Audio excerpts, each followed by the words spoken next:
તો સુરત સચિન જીઆઈડીસી વિસ્તારમાં એક કંપનીમાં વિકરાળ આગ લાગી અને ફાયર વિભાગની 20થી વધુ ગાડીઓ આ ઘટના સ્થળ પર આગને ઓલવવા માટે પ્રયત્નશીલ છે। આગે વિકરાળ સ્વરૂપ ધારણ કરતા મેજર કોલ જાહેર કરવામાં આવ્યો છે। ખાનગી કંપનીના ગોડાઉનમાં લાગેલી આગ બેકાબૂ બની ગઈ છે।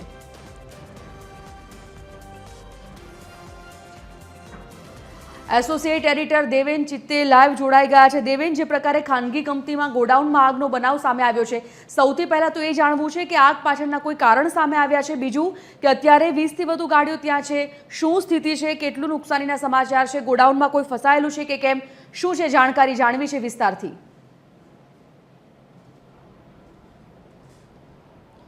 જે સંજીવની, જે પ્રકારે આગની ઘટના બની છે, કેમિકલ કંપનીમાં આગ લાગી હોવાથી આગ ઉપર કાબુ મેળવવો ખૂબ જ જે છે તે મુશ્કેલ બની રહ્યો છે। અત્યારે પણ તમે જોઈ શકો છો ખૂબ મોટો બ્લાસ્ટ જે છે તે કંપનીમાં થયો છે અને અત્યારે જ આ બ્લાસ્ટ જે છે તે થયો છે અને બ્લાસ્ટના કારણે અફરાતફરીનો માહોલ જે છે તે જોવા મળી રહ્યો છે। કેમિકલના જે ખૂબ મોટા ડ્રમ ભરેલા છે તે ડ્રમને કારણે અત્યારે એક બાદ એક બ્લાસ્ટ જે છે તે થઈ રહ્યા છે। લગભગ અત્યાર સુધીમાં 25થી 30 જેટલા બ્લાસ્ટ જે છે તે થયા છે અને અત્યારે પણ તમે જોઈ શકો છો કે આજે કેમિકલ કંપની જે છે તે કેમિકલ કંપનીની અંદર ભીષણ આગ લાગી છે। ચારે તરફથી હવે ફાયર ફાઇટરની જે ટીમ છે તે ઘટના સ્થળ પર પહોંચી રહી છે।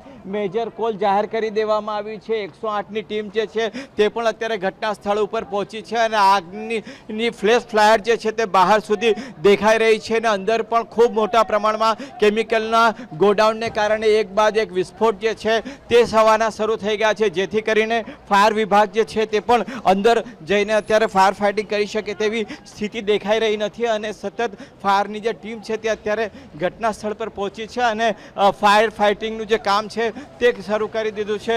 કેમિકલ ની ફેક્ટરી હોવાને કારણે આગ ઉપર કાબુ મેળવવો ખૂબ જ મુશ્કેલ થઈ જાય છે આવી સિચ્યુએશનની અંદર અને જે અધિકારીઓની ટીમ છે તે પણ અત્યારે અહીં પહોંચી છે। સાહેબ, કયા પ્રકારની આગ છે અત્યારે ને કંટ્રોલ? मैं जस्ट अभी आया हूँ।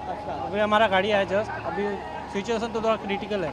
आग पूरे बिल्डिंग में लग चुका है। अच्छा, क्या है ये केमिकल कंपनी है, क्या है? उतना मेरे को पता नहीं, मैं जस्ट आया उसके बारे में पता नहीं। ફાયરની ટીમ છે તે પણ અહીં પહોંચી રહી છે અને સતત પાણીનો મારો જે છે તે ચલાવવાનો પ્રયાસ કરવામાં આવી રહ્યો છે। અહીં જે કેમિકલ છે, કેમિકલના કારણે શ્વાસ લેવું પણ ખૂબ જ મુશ્કેલ બની રહ્યું છે। અંદર જઈ શકાય તે પ્રકારની સિચ્યુએશન દેખાઈ રહી નથી અને ફાયરની જે ટીમ છે તે અત્યારે આગ ઉપર કાબુ મેળવવા માટે સતત જે છે તે પ્રયાસ કરી રહી છે અને જે પ્રકારની અત્યારની સ્થિતિ છે જોતા ખૂબ મુશ્કેલ લાગી રહ્યું છે। કે અભી ક્યાં સિચ્યુએશન है સર यहाँ पे? સર પ્લીઝ પછી કોમેન્ટ કરો અત્યારે તો એ આ કેમિકલનું ગોડાઉન છે અંદર શું છે અત્યારે?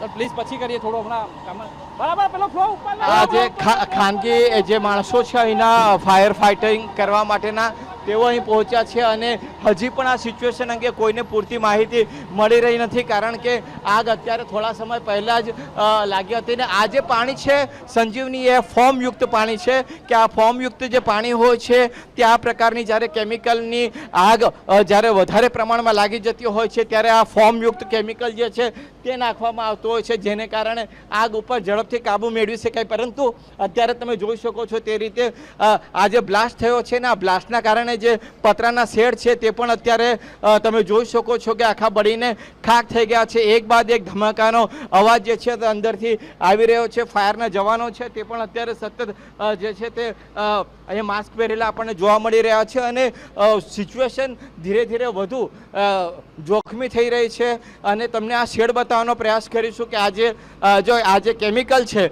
આ કેમિકલના આ પ્રકારના ડ્રમ જે છે તે ખૂબ મોટા પ્રમાણમાં છે અને તેના કારણે આ જે ડ્રમ જ્યારે વિસ્ફોટ થતો હોય છે ત્યારે કેમિકલ ખૂબ મોટા પ્રમાણમાં આવતું હોય છે।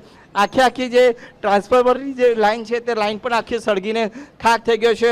જે આ ટ્રાન્સફોર્મર અહીં મૂકવામાં આવ્યું હતું તે પણ બળી ગયું છે અને આ તમને અમે બતાવીશું કે આ જે સિચ્યુએશન તે દેખાઈ રહી છે કે આખી કંપનીમાં બ્લાસ્ટના કારણે આ ખૂબ મોટા પ્રમાણમાં નુકસાન થઈ રહ્યું છે। આપણી સાથે જે ફાયરના અધિકારી છે આપણે એમની સાથે પણ વાત કરીશું। સર, ક્યાં સિચ્યુએશન અभी? अभी आ गई है कंट्रोल में, थोड़ी देर में हो जाएगा। तो ये जो ब्लास्ट का ये जो कंस्ट्रक्शन सब पड़ा हो कैसे पड़ा? એટલે પછી વાત કરું ને તો અત્યારે જે છે તે આ કેમિકલના કારણે જે સ્થિતિ છે તે બતાવવાનો અમે પ્રયાસ કરીશું। તમને આ દ્રશ્યો અમે બતાવી દઈએ, આ એક્સક્લુઝિવ દ્રશ્યો તમને બતાવી રહ્યા છે અમે કે કયા પ્રકારની અત્યારે સિચ્યુએશન છે આ જોઈ શકો છો તમે. એક્સક્લુઝિવ આપણા TV13 ઉપર આ એક્સક્લુઝિવ દ્રશ્યો બતાવી રહ્યા છે કે કેટલા મોટા પ્રમાણમાં બ્લાસ્ટ થયા છે અને તેના કારણે જે છે તે આખી જે સિચ્યુએશન છે તે અત્યારે આપણે જાણીશું કે સાહેબ કયા પ્રકારનો કોલ મળ્યો છે ને અત્યારે સ્થિતિ શું છે. હા, સુરત ફાયર બ્રિગેડ અંદાજિત 1.5-2 કલાક પહેલાં કોલ મળેલો કે ભાઈ આ રીતે પલસાણા કઈ કેમિકલ કંપનીમાં આગ લાગેલી છે. તાત્કાલિક ઘટના સ્થળ પર ગાડી પહોંચતા નજીકના ફાયર સ્ટેશનવાળા જે અધિકારી હતા એ અધિકારીઓ કીધું કે વધારે પ્રમાણમાં આગ હોય અને કેમિકલ કંપનીની આગ હોય તો વધારે ગાડીની જરૂર પડતી એવી હોવાથી બીજી આજુબાજુની ગાડીઓ આવી ગયેલી છે. દેવેન, હા, અત્યારે મેજર કોલ આને જાહેર કરવામાં આવેલો છે અને આજુબાજુ કેમિકલ વધારે હોવાથી વારંવાર આગ જે છે એ ભભકી ઉઠે છે.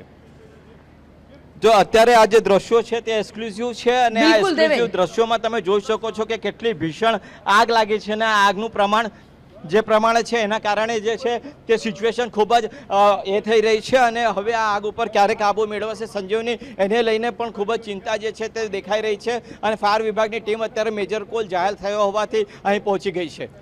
જાણકારી બદલ ખૂબ ખૂબ ધન્યવાદ દેવેન. તો સુરતમાં એક ખાનગી કંપની જ્યાં આ કંપનીના ગોડાઉનમાં કેમિકલ ભરેલું હતું, અચાનક ત્યાં આગ લાગી અને આગે એટલું વિકરાળ સ્વરૂપ ધારણ કર્યું.